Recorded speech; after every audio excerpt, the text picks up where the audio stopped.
Gonzaga has a chance to pick up a big win in Seattle and avenge last week's loss to UW and last year's loss to UConn all at once. We're going to discuss what they need to do to make it happen on today's Locked On Zags podcast.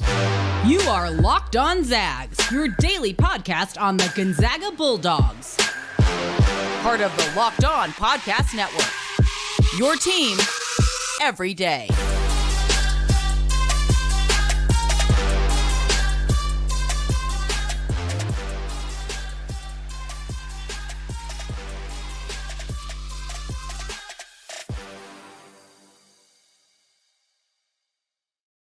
What is going on, y'all? Welcome into the Locked On Zags podcast, part of the Locked On Podcast Network, your team every day. I'm your host and longtime Gonzaga podcaster, Andy Patton, here to bring you news and updates on all things Zag athletics. Today's episode of Locked On Zags is brought to you by FanDuel. Folks, make every moment more. Right now, new customers get $150 in bonus bets with any winning $5 moneyline bet. That's $150 if your team wins. So visit FanDuel.com/lockedon today to get started.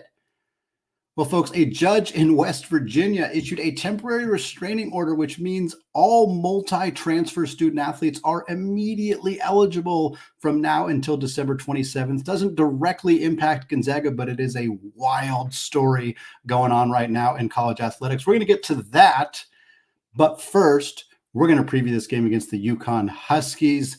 Battle in Seattle. I know they're not calling it that anymore, but we're going to call it that here on Locked On Zags. Friday, December 15th, 7 p.m. Pacific time. This game will be on ESPN2. It is a rematch, of course, of last year's Elite Eight, where UConn they didn't just destroy Gonzaga for what it's worth. They beat up on everybody they played. One of the most dominant runs through the NCAA tournament we have seen a team have in a really long time. Gonzaga was one of many victims by them, really struggled in that contest as UConn, of course, went on to win the national championship, which is a rematch or a story that we have seen before for Gonzaga. Gonzaga lost in the 1999 NCAA tournament, that fantastic run. The slipper still fits. They lost to UConn that year. UConn also went on to win the national championship. So one of the few teams that I think looks forward to seeing Gonzaga on the matchup in the NCAA tournament is those UConn Huskies. Now, the Zags did beat UConn in the Bahamas in the 2015-2016 season. They also hosted them in Seattle once before, back in 2008 as part of the battle in Seattle there. So for Gonzaga, an opportunity to, again, win a game in Seattle that they weren't able to win last week against the Huskies, beat the other Huskies in UConn and avenge the 15 years ago when they lost in the battle in Seattle, and of course, avenge the loss in the NCAA tournament last year. So lots of great opportunities for Gonzaga. Before we get into what they need to do to actually win this game, I want to talk a little bit more about who this UConn squad is, who's still there, who's not still there, what they've looked like so far this season. Right now, the Huskies are 9-1 on the season. They have wins over Texas and Indiana, which both came in the Empire Classic, their MTE this year, which they won. They also have a big win over the Tar Heels of North Carolina. They also have wins over Pine Bluff and Mississippi Valley State, which is not incredibly notable other than them both being opponents Gonzaga has already played this year. I don't know that that means a ton in terms of scouting, but I guess I could imagine that watching film of teams that you've also already seen and experienced can kind of give you maybe a little bit more insight. Obviously, both sides get the same advantage there, but just something to note. Also, something we've talked about on the show before is how those schools like Pine Bluff and Mississippi Valley State are playing these ridiculously tough non-conference schedules as a way to kind of boost their athletic department. So when people say, oh, Gonzaga only ever plays these SWAC teams, like, no, there are other schools that do it too. UConn, the defending national champions, being willing to schedule these kind of opponents, I think gives us some insight into this being something that isn't just happening over in Spokane for Mark Few. Ken Palm currently has the Huskies fourth in the country right now. Offensively, also fourth in Ken Palm's adjusted offensive efficiency. Defensively, they are 17th, one of the few teams that are top 20 in both categories. And then tempo for Ken Palm has them 17th. Gonzaga is 81st. Interesting. This is another game this year, same with the Huskies, where Gonzaga is playing a team that actually plays at a significantly quicker pace than they do. Not something you see very often for Gonzaga. There's some depth concerns in the backcourt, I think, that may contribute to that. I suspect as the year goes on, Gonzaga's adjusted tempo may end up climbing through the rankings and will probably finish higher than 81st. So UConn, I think a lot of the story for UConn has been the losses. Adama Sanogo, the tournament most valuable player, one of the best players in the Big East last year, one of the best players in college basketball last year. Sanogo is out the door. Jordan Hawkins out the door, huge contributor for them as an outside shooter, floor spacer, really dynamic two-way guard. He's in the NBA, killing it for the New Orleans Pelicans right now. Andre Jackson Jr., their defensive stalwart, kind of a do-it-all type guard. He's in the NBA as well. Naheem Aline transfers to St. John's. Joey Calcaterra, former San Diego guard, is graduated. So that's a lot of talent out the door. But it doesn't even really matter. This UConn team is just as good as they were last year, despite having to replace so much talent. Part of it is the guys they brought in. Part of it's the guys they kept. Tristen Newton, one of the best guards in the Big East, one of the best guards in the country, a guy that my co-host on the Locked On College Basketball podcast, Isaac Shade, predicted would be Big East Player of the Year. A pretty bold prediction, but looking pretty good so far for how Newton has played running the ship for the Huskies. Alex Karaban returns for his sophomore year. He is a lights-out three-point shooter at 6'8". Really tough matchup for anybody to defend. Think like Moses Wood on steroids type situation for who Karaban is. And then, of course, Donovan Clingan. Clingan is the backup center last year to Adama Sanogo, only played about 14 minutes per night, but was incredibly efficient in those 14 minutes. Now he's playing about 21 minutes per game, even better, even more efficient, possibly his final year of college basketball. Most project him to be a potential lottery pick or at least a first-round pick in the NBA draft. Beyond those returnees, they also add Rutgers transfer Cam Spencer. Spencer's averaging just under 16 points per game, about 3.5 assists, a little over a steal. He is also shooting 45.5%. He is a lights-out three-point shooter. Not the same caliber athlete or overall player as Jordan Hawkins, but an arguably better pure three-point shooter. And he's going to be a matchup issue for Gonzaga. They also add Stephon Castle. And the storyline for UConn in a lot of ways is going to kind of depend on Castle, not just all season long, but particularly in this game as well. So Castle played in UConn's first two games of the season. He had 12 points and 17 points in those two games, and then he got hurt. He missed a little under a month. I think it was like 2.5, 3 weeks of action. He played 20 minutes and 24 minutes in those first two games. He's only played 2 games since returning. He had 3 points against North Carolina in 10 minutes. And then he had 7 points against Arkansas Pine Bluff in 18 minutes. That's it. That's all we've seen from Stephon Castle up to this point.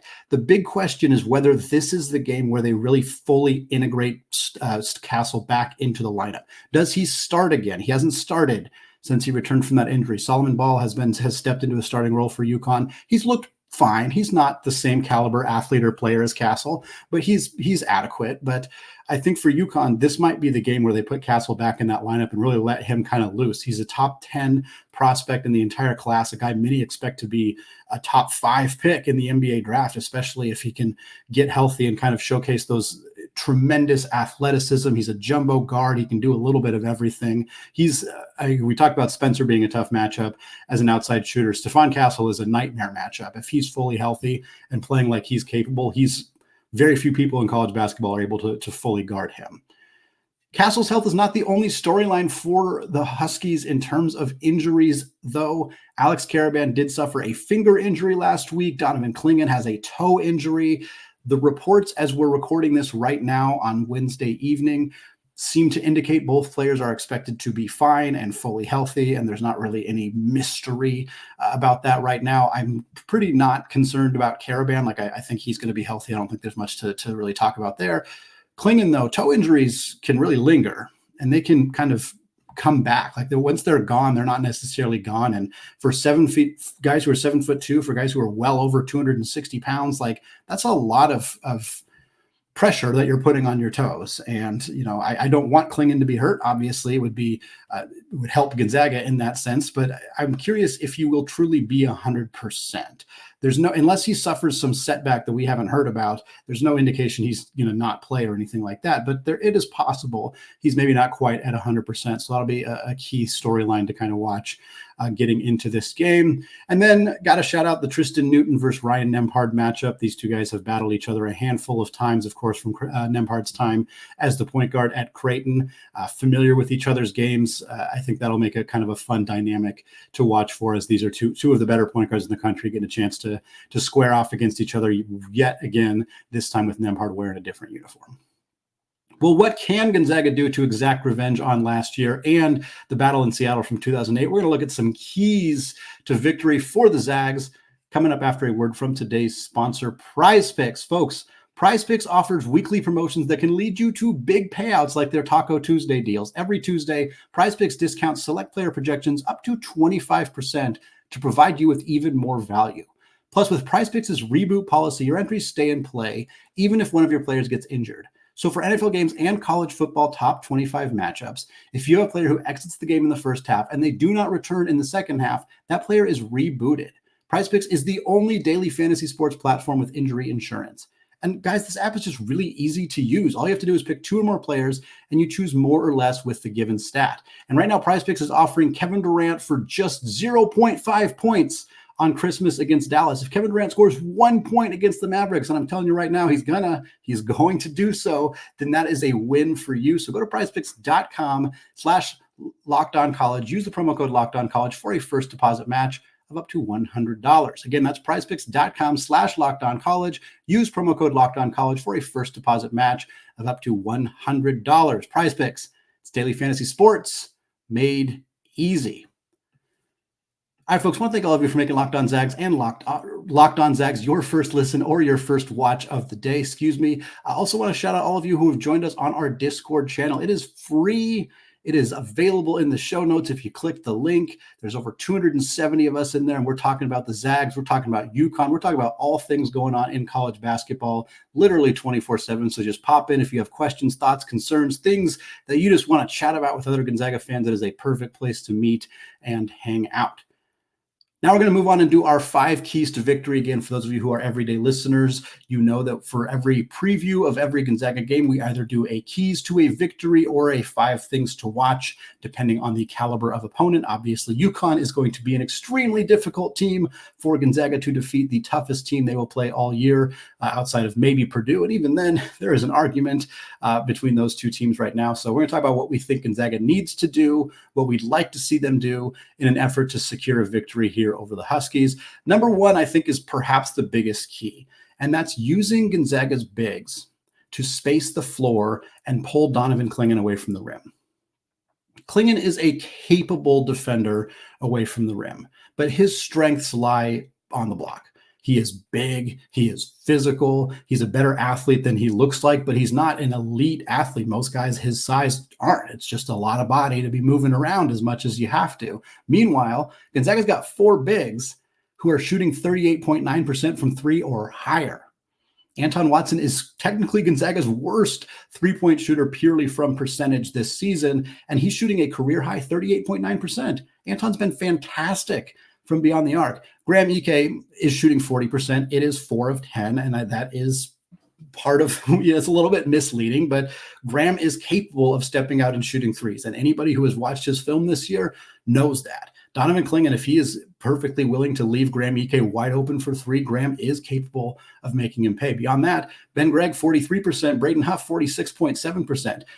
All 4 of Gonzaga's bigs can shoot it. You have to defend them at the rim. That means that Donovan Clingan never really gets an opportunity to just anchor himself down in the paint and kind of slow down Gonzaga's drives and protect the rim. He's not going to be able to do that, especially if Gonzaga commits to spacing the floor, spreading things out. That's not how Gonzaga does things most of the time. They like to operate with Graham Ike on the block and passing the ball around to try to get him position. And certainly they will do that to some degree. And perhaps it'll also put Clingan in situations where he could get in foul trouble. That would be a huge benefit for Gonzaga as well if they were able to do that. But if he's a great defender, if he's using his body, using his size, preventing Graham from scoring easily and not committing fouls, then I think Gonzaga has to look at alternate ways to pull him away from the rim, create some more driving room for Ryan Nembhard, for Nolan Hickman, so those guys can get to the basket, get points that way, as opposed to feeling like we have to try to score around or over Clingan, which if that's their plan, it's probably not going to work very well. He's very, very good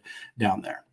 Key number 2 is lock down on UConn shooters. Here's the deal. UConn's got great shooters, but as a team, they're only shooting 33.6%. Gonzaga, who many of you and myself included have not considered a good 3-point shooting team this year, they're shooting 33.2. These teams are basically the same overall in terms of their 3-point percentage output. The difference is that UConn has a couple of guys who are really good at it. Cam Spencer, 45.6% on the season so far. Alex Karaban is only at 35, which is lower than he was last year. Now, I did see a stat that Karaban, through his career, which is only 10 games into his sophomore year, he has been 40+% against top-ranked teams. He's a really good three-point shooter when it matters, and he's going to be a good three-point shooter in this game. Tristen Newton has always been a bit inconsistent from beyond the arc, but so far this season he is shooting 34.7%. The rest of the team isn't good. Not good three-point shooters on this roster outside of those three guys. We haven't seen a ton from Stephon Castle. He's only 20% so far, but he's only played 4 games. So he's a guy you kind of want to watch in that situation. But for Gonzaga, lock down on those guys. And that's easier said than done. If teams were fully capable of locking down on Karaban and Spencer, they wouldn't be averaging over 14 points per game and shooting really well from 3. But I think that's vital for Gonzaga. Their three-point defense this year has been better. It's been one of the biggest criticisms about Gonzaga for literally the entirety of the Mark Few era is their three-point defense. It has been an area of strength this year. And I think that it's vital that they continue that in this game against UConn. UConn can beat you other ways. They don't need to beat you from 3. But for Gonzaga to win, they can't let them do that. They can't let them beat them. If Cam Spencer's getting open looks from 3 consistently in this game, it's going to be a problem. So that's a huge area. And we'll talk about it more later, but that's where Dusty Stromer comes into play in a huge way. Potentially Jun Sook Yeo comes into play in a big way here. Of course, Anton Watson, always heavily relied upon for Gonzaga's defense, but that's going to be a big factor in this one. Key number 3, jump out to a fast start. Get going early. Look, it's a neutral site game, technically, but it is a pro-Gonzaga crowd. This place is going to be popping off. Yours truly will be there. I'm extremely excited for this opportunity. I know many of you are going to be there as well. And I'll tell you right now, you know it if you're going to be there. If Nolan Hickman hits an early 3, if Gonzaga gets a steal and gets a dunk in transition, that place is going to explode.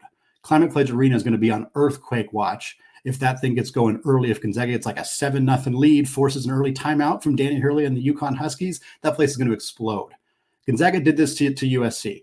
UConn is a much better team than USC. I don't want to compare those two things. But a neutral site game, a pro-Gonzaga crowd, Gonzaga jumped out to a 13-2 lead, forced an early timeout, and basically the two teams played even after that, but Gonzaga never let USC get back into it. Again, UConn's probably not – if they get punched, they're going to counterpunch better than USC was capable of counterpunching, but let's make them have to do it, right?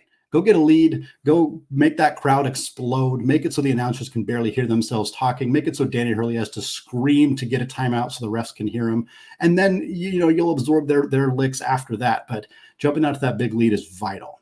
Key number 4 for Gonzaga, you got to slow UConn down, and I know that seems counterintuitive.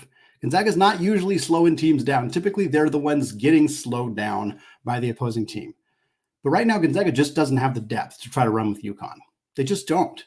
UConn's the 17th fastest team tempo-wise in the country. They have the horses.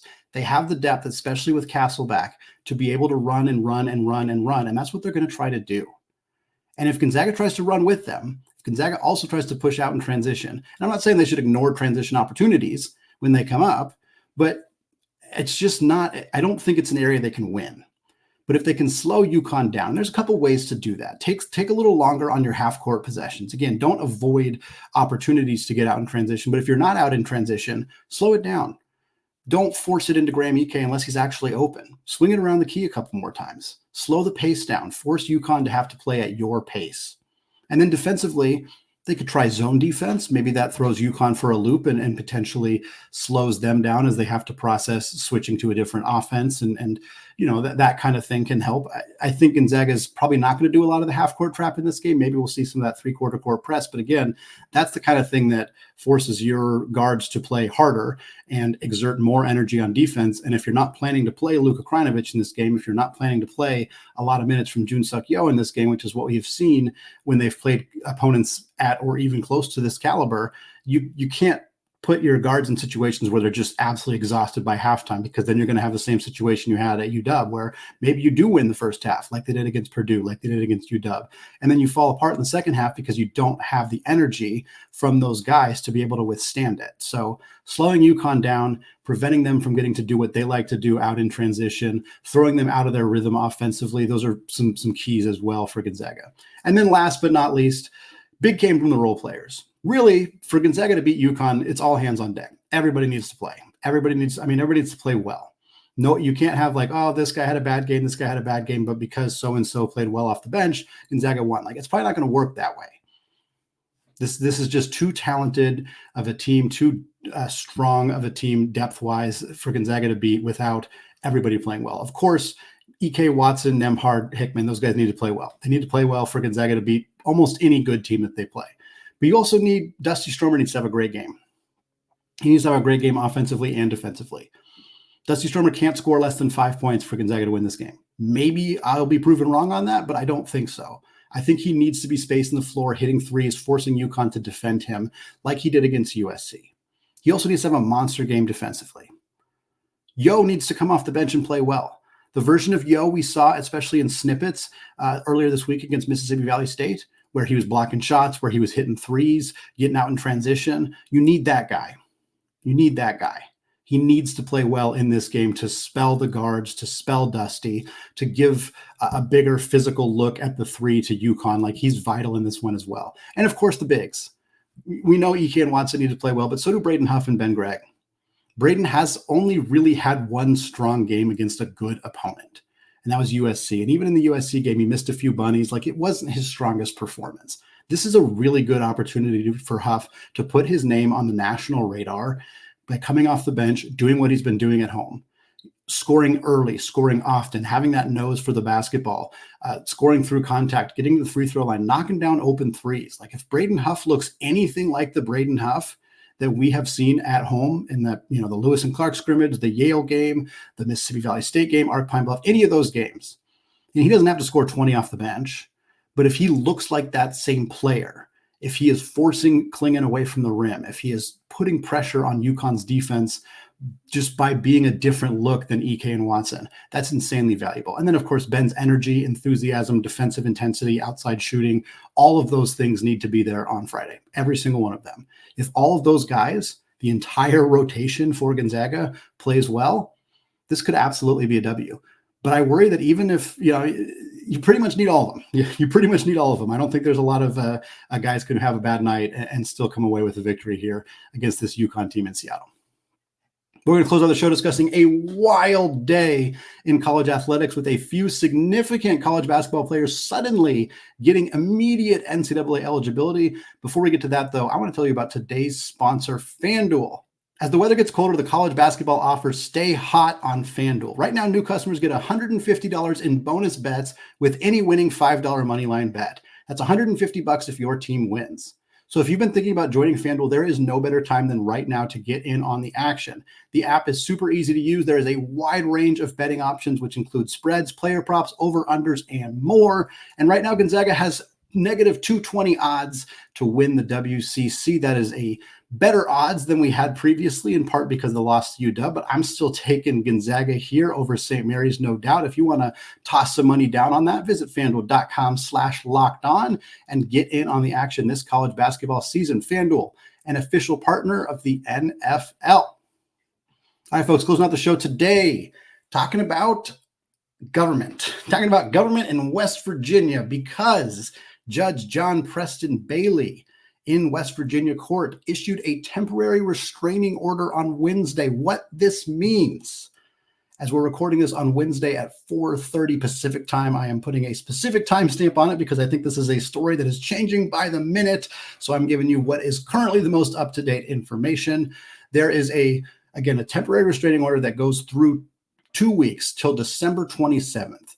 That means that student athletes who are seeking a waiver who have transferred twice, those players, this included Efton Reed until he had his waiver approved. So that type of player, those players are all immediately eligible, instantly, but only for this 2-week period of time. The NCAA has come out and indicated that they aren't or can't do anything to prevent said players from being eligible from now until December 27th. As of this recording, the NCAA has not indicated anything beyond that. They have not indicated what they are going to do if We don't know the results of the court case, so we don't know if this judge is going to allow them to then play for the rest of the season, if after December 27th they are no longer going to be deemed eligible. We don't really know any of that as of this recording. So coaches and players are kind of in a weird spot. They don't know what to do with certain players. We have a report that Jalen Cook, who is a transfer who started his career at LSU, then was an all-AAC player for 2 years at Tulane, is now back at LSU. He's one of the most notable two-time transfers who is still ineligible. He is not going to play for LSU.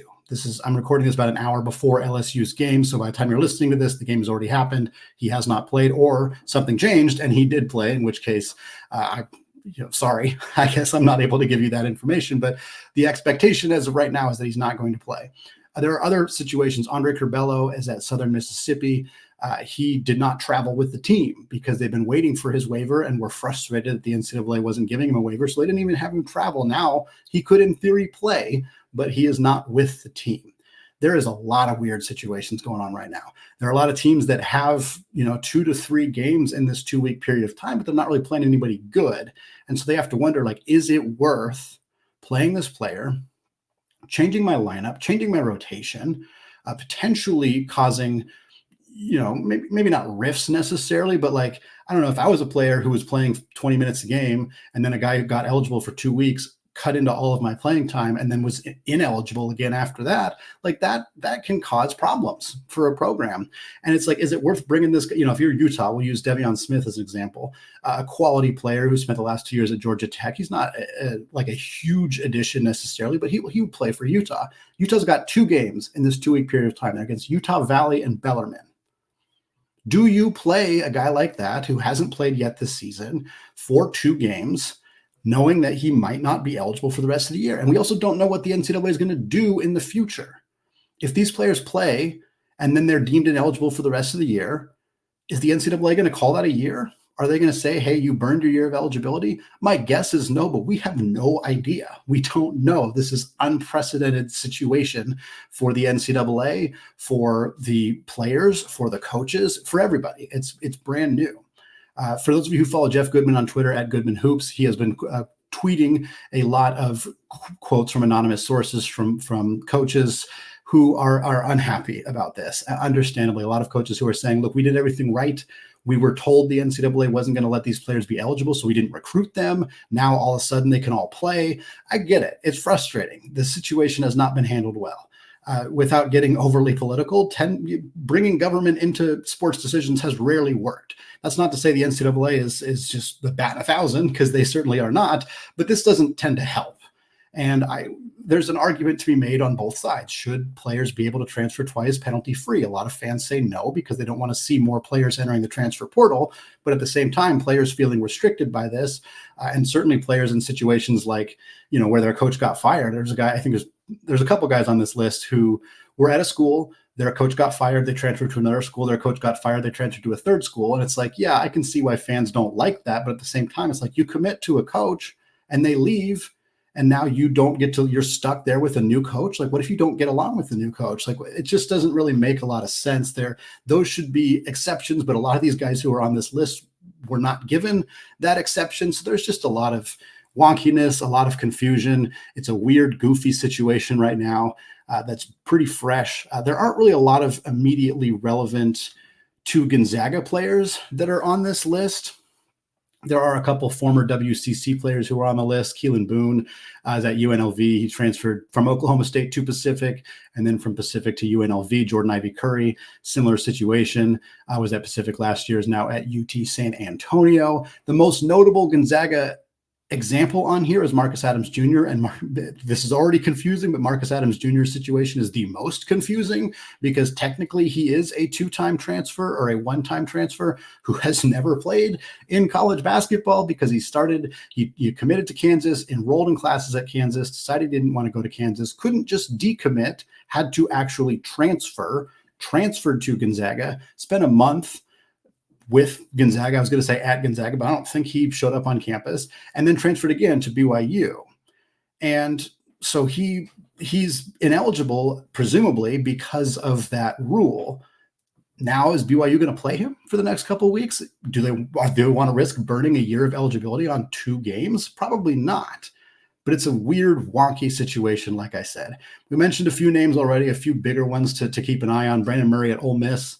The Rebels are undefeated right now. Brandon Murray's a double-digit scorer of back-to-back schools, Power 6 programs, so that's a huge addition for them if they play him. Raekwon Battle and Noah Farrakhan for West Virginia. Raekwon Battle was at UW and then was an 18-point-per-game scorer at Montana State last year. Primo Spears at Florida State. Adam Miller at Arizona State are a couple other Power 5 ones who are going to make an impact in their respective programs. But again, it's not a list of, there's not a bunch of superstars who are sitting out right now, but it's some quality players for some good programs that could make a pretty big difference.